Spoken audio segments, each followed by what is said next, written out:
Bonjour à toutes et à tous, aujourd'hui on revient dans une nouvelle vidéo avec un sujet qui est pas mal revenu dans certaines questions. Comment on fait aujourd'hui pour investir quand on a 18, 19 ou 20 ans? Donc c'est un sujet un peu nouveau mais on souhaitait revenir justement dans une vidéo pour vous montrer, pour vous donner quelques éléments, pour vous donner quelques clés, pour que vous puissiez commencer justement à vous constituer une épargne tout en étant jeune. Alors comment investir à 20 ans?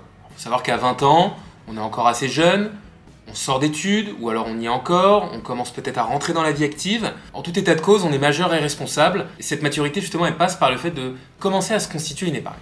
Comment faire pour se constituer une épargne quand on a 20 ans? Alors, première étape, vous constituez une épargne de précaution à court terme. Pourquoi? Tout simplement pour disposer d'une poche de liquidité qui soit immédiatement disponible en cas de dépenses exceptionnelles ou en cas de coup dur, au cas où vous souhaiteriez justement financer par exemple un projet. Combien il faut laisser justement sur cette épargne de précaution? Il n'y a pas de montant fixe, ça va dépendre de chacun d'entre vous, mais on va dire qu'il ne faut pas dépasser au maximum 6 mois de revenus. Et surtout, ça doit rester à court terme. Pourquoi? Parce que cette épargne de précaution, vous allez la mettre sur des livrets bancaires, type livret A, LDDS ou alors encore PEL. Et la rentabilité de ces derniers est très faible. Donc finalement, il faut que cette épargne de précaution soit placée à très court terme, au vu des rendements très faibles de ces livrets bancaires, pour éviter justement que le capital soit grignoté par l'inflation, par exemple. Deuxième étape, vous êtes constitué une épargne à court terme, maintenant vous pouvez vous constituer une épargne à moyen long terme. En effet, votre trésorerie à court terme est constituée, vous avez mis de côté sur une épargne de précaution un certain montant. Maintenant, tout le surplus, vous pouvez le placer sur des solutions plus rémunératrices à moyen long terme, qui vont vous permettre justement de financer des objectifs peut-être plus lointains et des objectifs précis, comme par exemple la préparation à la retraite, ou alors financer un projet futur. On était déjà revenu sur une précédente vidéo justement sur les raisons qui pouvaient vous pousser à investir. En l'occurrence, ça en fait partie. Alors il va exister plusieurs types de solutions, types d'enveloppes d'investissement qui vont vous permettre d'aller justement chercher un petit peu plus de rémunération sur le moyen long terme. On pourrait citer par exemple le PEA ou encore l'assurance vie. Ces types d'enveloppes sont totalement adaptés justement puisqu'en fait vous allez pouvoir avoir la main sur les versements, l'argent sera liquide à tout moment, notamment sur l'assurance vie. Vous pourrez bien évidemment piocher dedans si jamais vous avez une dépense exceptionnelle. Et surtout, à l'issue d'un certain terme, vous pourrez bénéficier d'avantages fiscaux complémentaires. Et c'est ça qui est intéressant justement dans ce type d'enveloppe.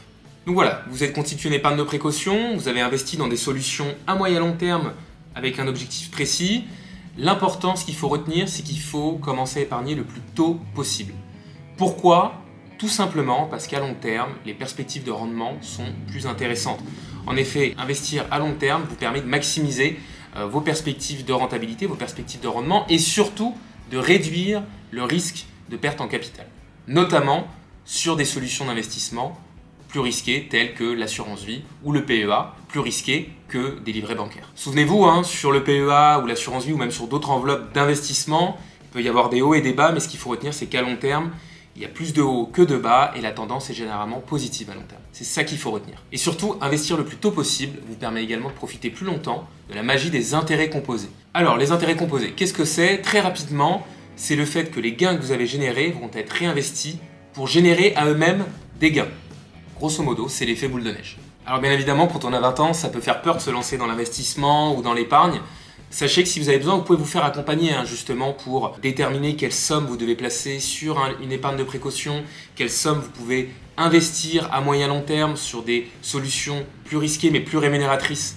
Par exemple, chez Goodvest, nous c'est ce qu'on fait tous les jours, quotidiennement. On vous accompagne justement dans vos projets d'épargne et dans vos projets d'investissement. Et notre équipe justement prend du temps pour vous conseiller sur ces sujets-là. Et surtout, un avantage, c'est que chez Goodvest, typiquement, nous on propose des solutions d'investissement en assurance vie à partir de 300 €. À partir de 300 €, vous pouvez justement investir et vous commencez à vous constituer un capital sur une solution d'épargne plus rémunératrice. Quand on est jeune également, il faut avoir à l'idée, quand on entre dans la vie active, qu'on peut consacrer 5 à 10% justement de son salaire à de l'épargne. Et ça, c'est très important pour justement vous forcer à vous constituer un capital, que ce soit sur de l'épargne de précaution ou alors sur des solutions d'investissement à moyen long terme. Voilà, j'espère que vous avez apprécié cette vidéo et que vous avez appris des choses et que vous allez pouvoir justement vous lancer dans l'investissement ou dans l'épargne et tout simplement dans la constitution d'un capital.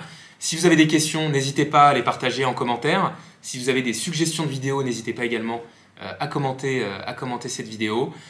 Vous pouvez vous abonner à notre chaîne YouTube, liker la vidéo et on se retrouve bientôt dans une nouvelle vidéo.